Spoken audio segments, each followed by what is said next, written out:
Se nós podemos mudar a nossa biologia, nós podemos comandar a nossa saúde.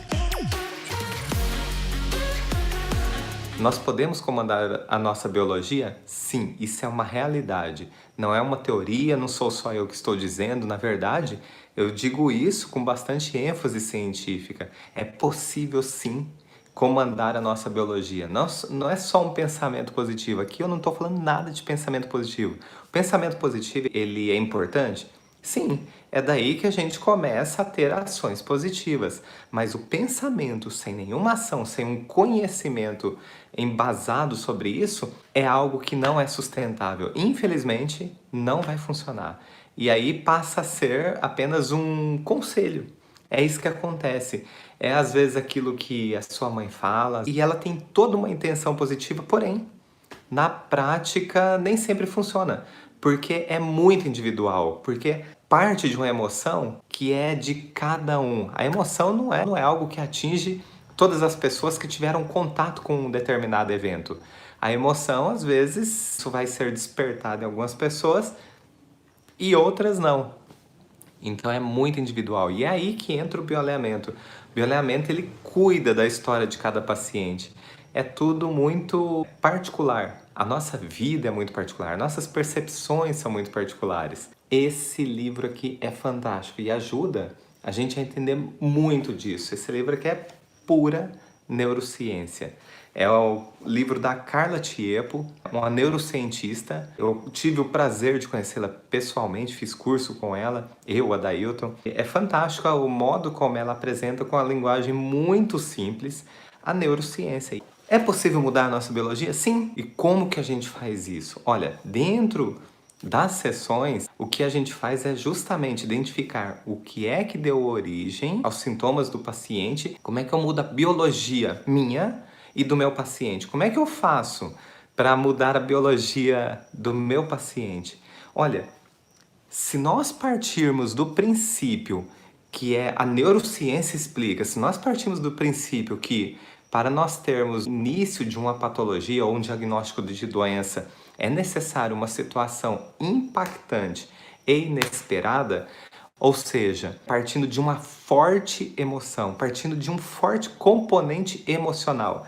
Até porque a neurociência explica isso. As nossas memórias mais fortes, elas são criadas, são armazenadas no nosso cérebro a partir de situações que envolvem emoções. Então é por isso que você não se lembra, por mais que você se esforce, você não vai lembrar talvez o que você almoçou na terça-feira da semana passada. Olha, se não foi uma noite onde aconteceu algo, digamos assim, inusitado, de repente você foi pedido em casamento nesse dia, então teve uma forte emoção envolvida e aí você marcou a data. Isso é a grande sacada para a gente poder entender como o nosso cérebro desperta comportamentos no nosso corpo que serão diagnosticados com nomes de doenças. Porque tem uma forte emoção envolvida, porque é impactante, é inesperado, ou seja, te pega de surpresa, envolvendo uma forte emoção. Porque só se te pega de surpresa, enfim, e não envolve essa forte emoção, teu cérebro diz o seguinte, isso não é tão relevante. Então ele grava esse registro momentaneamente. Isso não tem uma relevância para ele, para que ele vai ficar guardando? Existe o registro, mas esse registro não fica ligado a outros grupos de neurônios, ou pelo menos a um circuito neural muito importante. Ele fica o registro, mas não é interessante para o cérebro, ele diz que ali não tem uma relevância. Então o registro está lá, mas não está acessível, porque isso não vai mudar em nada a tua sobrevivência. Então olha só que interessante, a partir do momento que nós temos uma situação impactante, inesperada, vivida com a forte emoção, que de certa forma pode até dizer, vai mudar a sua vida ou mudou a sua vida a partir daquela situação, teu cérebro vai criar uma rede neural muito forte, porque ele precisa ter um acesso muito fácil a essa informação para poder, assim que for necessário, ou se tiver qualquer elemento que faça lembrar disso que fez despertar em você uma emoção muito grande, é preciso ele acionar o mecanismo que você possa identificar e de alguma forma você possa reagir, porque lá atrás você não conseguiu reagir. tá? De alguma forma você possa fazer alguma coisa, porque lá atrás foi impactante, foi inesperado. Ele não quer deixar você passar de novo por uma situação impactante, inesperada. Então ele aciona comportamentos no seu corpo que mostram como se estivesse em alerta, no mecanismo de luta ou fuga. E aí vem os sinais, né? Que comportamentos são esses? Por exemplo, as inflamações, as crises daquele diagnóstico de doença crônica que você tem, a coluna dói mais, se você tem um diagnóstico de dor na coluna. Aciona qual que é o pedaço de informação envolvido lá na cena que teu corpo identifica, porque tem uma rede neural envolvida. Qual é o pedaço de informação? Olha, na verdade pode ser qualquer pedaço de informação. Pode ser se no dia dessa informação impactante, inesperada e que te pegou de forte emoção, estava muito frio, então pode ser que toda vez que faça frio, você tenha contato com a temperatura parecida com o que estava naquele dia, conscientemente, talvez você não vá detalhar tudo, mas o teu corpo registrou tudo. E se ele pega parte da informação envolvida naquele dia, que teve uma forte emoção impactante e inesperada, ele aciona o mecanismo. Ele aciona esse mecanismo com um comportamento adicional que é como se dissesse para você, faça alguma coisa. É o teu corpo tentando fazer alguma coisa. E vem as crises, ele aciona esse mecanismo de luta ou fuga. Então, por isso que tem aumento das dores, é por isso que tem as crises, né? Por exemplo, se a pessoa tem enxaqueca, nossa, naquela semana ela tem enxaqueca quase todo dia. Se ela tem dor na coluna, naquela semana ela fala assim, nossa, tô com a coluna atacada. E aí vai. Então ele entra no mecanismo de luta ou fuga. Isso porque ele teve contato com parte da informação que deu início a esse comportamento. Então aqui a gente começa a entender que é um comportamento biológico as nossas doenças. Ou que pelo menos nós conhecemos como doenças. Por isso que o bioleamento olha para esses diagnósticos como comportamentos que são estimulados pelo nosso corpo a partir de um gatilho que aciona esse mecanismo de luta ou fuga. E quando é que aciona esse mecanismo de luta ou fuga? Sempre que tiver contato com a informação, com parte da informação que foi impactante e inesperada, seja 2 anos, seja 20 anos, seja 50, não importa. Mas se tiver parte da informação, contato com parte, é só o frio, Adalto? Não! Pode ser uma comida, pode ser uma temperatura, pode ser algo que eu vejo, pode ser algo que eu ouço, algo que eu toco também, né? Tem gente, por exemplo, que não pode vestir roupa de lã, que, nossa, tem alergia à roupa de lã. Entenderam? Mas é o contato com a roupa de lã que talvez naquele dia que ela passou por uma situação impactante e inesperada, ela teve uma emoção muito forte relacionada. Então aqui no cérebro fez um registro muito forte de uma rede neural, mostrando que é uma questão de sobrevivência. O organismo ele entende que é preciso aquele registro ficar muito forte. Então por isso que ele envolve várias redes neurais. Aquele registro, né, aquela informação, ela precisa ficar muito acessível. É por isso que fica uma rede neural muito consolidada. Se forma várias redes neurais que é para ter acessibilidade muito rápida. E por que isso? Se é algo que me machucou, que mexeu emocionalmente comigo, justamente porque qualquer situação que mostre que você possa ir de novo naquela direção, o organismo identifica o quanto antes, e se ele identificar o quanto antes, ele pode, talvez, nessa segunda chance, agora eu posso fazer algo a respeito. Então, se eu conseguir identificar antes todo o cenário, pode ser que eu possa fazer algo diferente. E se eu fizer algo diferente, eu posso ter resultados diferentes. Eu não vou sofrer tanto. E é por isso que o meu organismo, assim que ele identifica um pedacinho desse cenário, o que ele faz? Ele aciona o mecanismo de luta ou fuga. E é por isso que você começa a ter comportamentos no seu corpo. Então são os aumentos das crises, são as suas dores que aumentam, enfim. Eu tô com a crise de asma, tô com a crise de bronquite. Tudo isso são manifestações físicas e aí, claro, vai nos dando pistas do que está acontecendo. Qual que é a expressão? Aonde que eu quero chegar aqui para vocês? Como que eu posso interferir na biologia do meu paciente? A dor do osso quando vai chover. É um pequeno elemento que estava envolvido quando você quebrou. Vira até previsão do tempo, é perfeito. O tempo vai esfriar. Por quê? Minha clavícula tá doendo. Mas como é que você sabe? Quebrei a clavícula e desde então, toda vez que vai esfriar, o tempo vai mudar, minha clavícula dói. Mas enfim, como é que eu faço para mudar a biologia do meu paciente? Então, se a gente entende esse mecanismo particular desse paciente que deu início a esse comportamento, e qual é esse mecanismo particular? A história do paciente. O que é que veio antes do início dos sintomas? Gente, tem que perguntar. A gente tem que escutar a história do nosso paciente. Que forte emoção, que na percepção do paciente foi impactante, foi inesperado, e ele teve uma emoção muito forte em relação àquele evento, seja lá qual for. Por que que a gente tem que perguntar para ele? Porque não vai ser qualquer evento que vai trazer esse comportamento. Tem que ter essa tríade, né? Tem que ser impactante, tem que ser inesperado, tem que ser vivido em isolamento, com forte emoção. Como é que a gente faz essa mudança? Se começa com um forte componente emocional, então nós temos uma alternativa. Eu preciso passar para o meu paciente, só que de forma positiva, obviamente, um forte componente emocional. Só que isso é possível? Nem sempre é possível. Às vezes, durante a sessão, a gente consegue, mas quando a gente não consegue, tem uma outra alternativa. Eu vou passar as duas para você, porque aí não tem jeito do teu paciente escapar. A primeira, uma emoção, você precisa tratar com emoção. Quando o paciente te traz a emoção certinha que ele teve dentro daquele evento, então por isso que a gente pergunta, desde quando isso acontece? O que aconteceu pouco antes do início dos sintomas? Justamente porque aí a gente começa a encontrar essa emoção que foi, claro, antes do início dos sintomas, porque é depois que traz o comportamento no corpo, depois que é acionado esse mecanismo de luta ou fuga no organismo do paciente.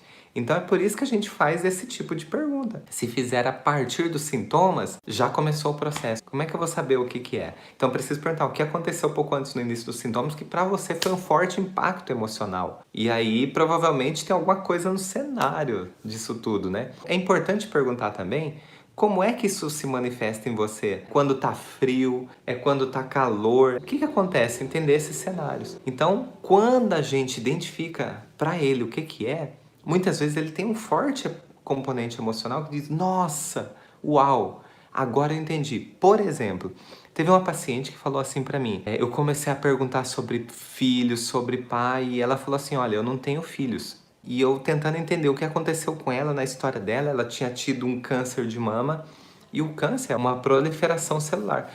E ela tinha tido esse câncer de mama. Quando eu comecei a investigar a história particular dela, ela me contou que pouco antes do início dos sintomas, antes dela descobrir que tinha um câncer, ela teve que cuidar do pai dela. O pai dela que estava muito doente, e aí ela trabalhava em 3 empregos para poder sustentar esse pai numa clínica muito boa, só que porém bastante cara. E essa clínica trabalhava em 3 empregos, mas mesmo assim, ia lá nessa clínica para dar os cuidados pessoais, ajudar nos cuidados pessoais. Ela queria fazer isso pelo pai dela. E aí eu fui falando para ela, me conta mais, me conta mais. E aí ela falou assim, olha, eu não tive filhos.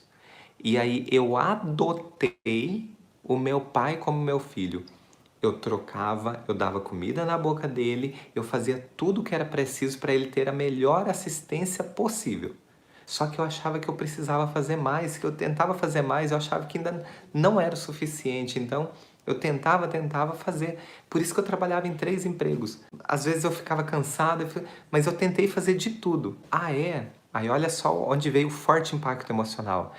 Eu perguntei para ela, o que é que uma mãe, você disse que adotou o seu pai, você não tem filhos, você adotou o teu pai. O que é que uma mãe que acha que não está nutrindo direito o teu filho, o que que ela pode fazer? Ah, ela precisa nutrir mais. Essa foi a resposta. Precisa nutrir mais. E como é que uma mãe nutre o teu filho? Ah, com o melhor alimento possível. Ah, é leite.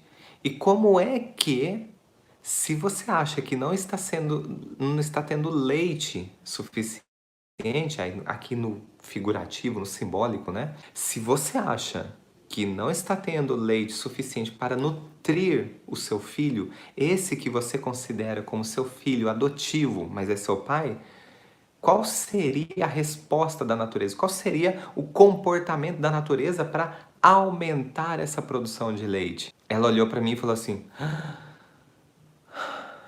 agora eu entendo por que é que eu tive um câncer. de mama para aumentar a função da minha mama e produzir mais leite, só que no simbólico, obviamente, produzir mais leite que poderia trazer uma nutrição melhor ou mais adequada para quem eu considerava como filho e era o meu pai. E aí ela teve então esse choque emocional, isso é suficiente para trazer um novo comportamento na biologia. O que acontece?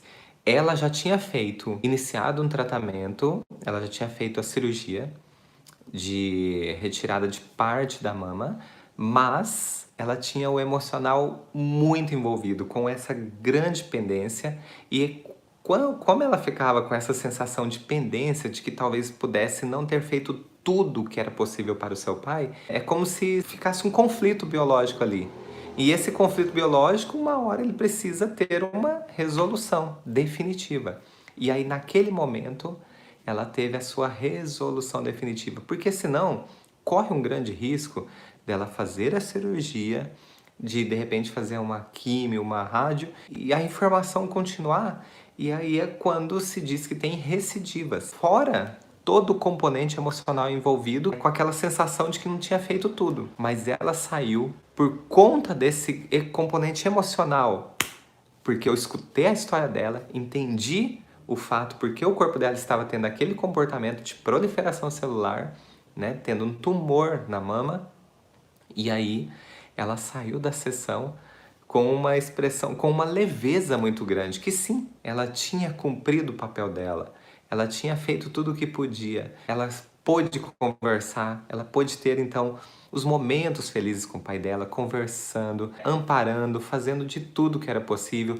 Por que que ela saiu com essa noção toda? Olha como é que eu trouxe a consciência dela para não ficar essa pendência de que algo ainda precisava ser feito. Então eu perguntei para ela, você poderia ter um quarto emprego? Não, de jeito nenhum. Mesmo tendo os 3 empregos, você conseguia ir lá na clínica? Sim, eu passava lá todos os dias. Então você fez tudo que era possível. E olha só, tudo e mais um pouco. Então você cumpriu o seu papel, mas a situação impactante para ela emocionalmente foi perceber que o seu corpo não era um azar que, nossa, além de ter perdido o pai, ainda foi diagnosticado com câncer de mama. Não.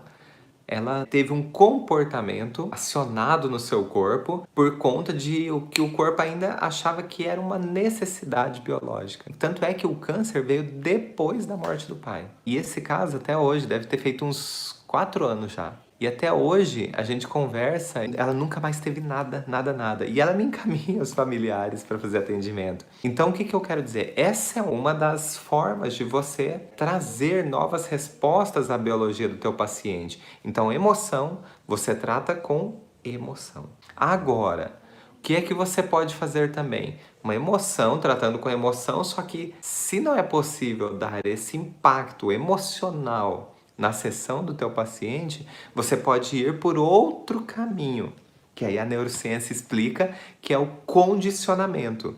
Então o condicionamento funciona da seguinte forma. Para quem sabe dirigir, para quem sabe andar de bicicleta, vai entender muito facilmente esse processo. Então, olha, um dia nós tentamos caminhar, a gente caiu bastante, a gente levantou, a gente tomou tomba, a gente se ralou. Então, graças ao condicionamento, seja lá para o que for, você está criando uma rede neural muito forte no seu cérebro. Cada vez que você vai repetindo uma ação, talvez não tenha aquela emoção tão forte, mas vai ter uma emoção de alerta, né? Talvez de medo, ou vai ter uma emoção relacionada à alegria, como um ganho. Então é um condicionamento. É isso que faz com os animais domesticados, é isso que faz com os animais treinados. Toda vez que o animal acaba fazendo determinado movimento ou determinada ação, ele ganha uma recompensa. E esse cachorro ou gato, seja lá o que for, ele vai ficando condicionado a uma situação. E nós somos assim também.